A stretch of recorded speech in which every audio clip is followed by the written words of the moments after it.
حبايبي، السلام عليكم ورحمة الله. ازيكم عاملين ايه؟ يا رب تكونوا بألف خير. جايبالكوا بقى شوية دريسات كده وبلوزات وشيبات موديلات أطقم جميلة جدا. طبعا عندنا زي ما انتوا شايفين المنقط الأحمر والكحلي والبيجيهات طبعا. ده غير التايجر اللي نازل السنة دي.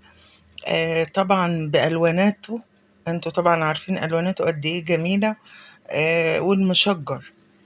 انا تعمدت ان انا انزل لكم الحاجات دي علشان تعرفوا ان الدريسات مش واقفة على السادة او الالوان السادة بس، لا، دخل التايجر ودخل المشجر ودخل الالوانات كتيرة السنة دي.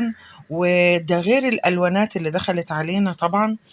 فقد ايه هي جميلة، شوفوا الالوانات بتاعتها رقيقة جدا. نزل منها حتى في السواريه هتلاقوا التايجر موجود، ونزل الموديلات اللي انتوا شايفينها دي جميلة، حتى منها السهرات زي ما انا بقول لكم. والوان كلها اغلبها فواتح، تليق وتمشي مع الصيف وجو الصيف. يا رب يعجبكم.